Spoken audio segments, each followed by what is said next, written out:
Kitchen में भी। बस आज मेरे किचन में बहुत ही ज़बरदस्त और यमी किस्म की रेसिपी बनने जा रही है। आज मैं आपके लिए बनाने जा रही हूँ चने की दाल गोश्त ढाबा स्टाइल में ग्रेवी वाली, और मटन में बनाना बताऊँगी। इसके लिए जो मसाले चाहिए, salt 2 teaspoon, red chili powder 2 teaspoon, धनिया पाउडर 1 टीस्पून, जीरा 1 टीस्पून, लौंगे चाहिए 3 से 4 अदद, धनिया पाउडर हाफ टीस्पून, और काली मिर्चें चाहिए साबुत वाली 8 से 10 अदद के करीब। इसके लिए जो सबसे पहले मैं क्या करूँगी, पैन में ले लूँगी मैं जिसमें आप कुक करना चाह रहे हैं, उसमें पानी अच्छी तरीके से गोश्त को वॉश करके और इसके अंदर पैन के अंदर डालेंगे, और इसके अंदर इतना पानी डालेंगे जिसमें ये गल जाए। और 2 अदद प्याज लेके इसके अंदर मैंने ऐड कर दिए स्लाइस कटिंग में, और ये मटन मैंने यूज़ किया 600 ग्राम, और जो मसाले मैंने आपको सारे चेक करवाए थे वो सब के सब इसके अंदर मैंने ऐड कर दिए। साथ में जिंजर गार्लिक पेस्ट इसके अंदर ऐड कर दिया, और उस वक्त तक पकाएंगे जब तक ये पक जाए और गल जाए अच्छी तरीके से। और तकरीबन ये 45 से 50 मिनट के अंदर ये गल चुका है, और ये देख रहे हैं। अब इसके अंदर मैं कुकिंग ऑयल या आप अपनी मर्ज़ी के मुताबिक घी भी यूज़ कर सकते हैं।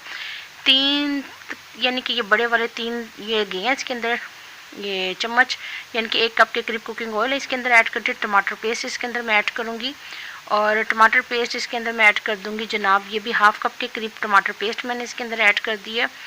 और इसके अलावा इसको अच्छी तरीके से भूनूंगी जब तक ये अच्छी तरीके से भून ना जाए, इसकी खुशबू ना आना शुरू हो जाए, और घी और या ये जो ऑयल आपने यूज़ किया वो अलग ना हो जाए। दूसरी तरफ मैंने ये दाल थी 200 ग्राम के करीब, इसको सोख यानी कि 1 प्याली के करीब दाल थी, इसको सोख करके रखा था, भिगो के रखा था। इसके अंदर मैंने तकरीबन 1/4 टीस्पून के बराबर कलौंजी ऐड कर दी है। और जैसे ये भुन जाएगा फिर इसके अंदर हम लोग ये दाल जो हमने पहले से सोख करके रखी थी वो रख देंगे। देखिए क्या ज़बरदस्त किस्म की और खुशबू आ रही है मज़े की। आपने ढाबे में भी इस तरह की दाल नहीं खाई होगी जिस तरह की मैं आपको बता रही हूँ। आप ज़रूर मेरे कहने पे एक दफ़ा ट्राई कीजिएगा। अब ये बहुत अच्छी तरीके से मैं इसको भून रही हूँ, देख रहे हैं इसका कलर और इसका घी अलग हो गया है। अब मैं इसके अंदर ऐड कर दूँगी जो मैंने पहले से सोख करके रखी हुई थी चने की दाल, ये मैंने इसके अंदर ऐड कर दी है। और ये ऐड करने के बाद इसको मैं मज़ीद थोड़ा सा भून रही हूँ। आप देख रहे हैं इसका कलर कितना खूबसूरत लग रहा है। और बहुत ज़्यादा मैंने इसके अंदर दाल ऐड नहीं की क्योंकि इसकी ग्रेवी बनाएंगे, शोरबा टाइप बनाएंगे, तभी इसके अंदर 1 प्याली के करीब मैंने दाल डाली है।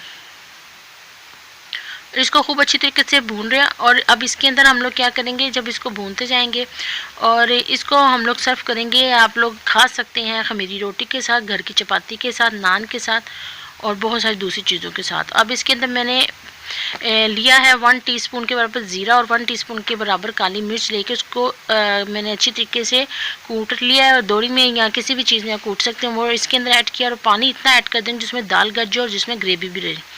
और तकरीबन इसको 30-35 मिनट के बाद ये दाल गल चुकी हुई है। देख रहे हैं आप क्या खूबसूरत इसकी शक्ल नज़र आ रही है। और ये देखें ज़रा इसका कलर कितना ज़बरदस्त आ रहा है। और ये ऑलमोस्ट जो हम लोगों ने तकरीबन 35 मिनट के बाद पकाने के बाद अब ये देख रहे हैं कि मैं इसके अंदर ऐड कर दूंगी हरा धनिया और हरी मिर्चें। और आप अपनी मर्ज़ी के मुताबिक इसको कट करके भी डाल सकते हो और इसको एज इट इज़ यानी कि साबुत भी डाल सकते हैं, ताकि साबुत निकालना आसान होगा और कटी भी मुश्किल होगी। ये आपकी ऑलमोस्ट डन है। मैं आपको डिश आउट करके दिखाती हूँ। अगर तो आपको मेरी रेसिपी पसंद आई है तो लाइक, सब्सक्राइब और शेयर करना ना भूलिएगा। तो मिलते हैं नेक्स्ट रेसिपी में।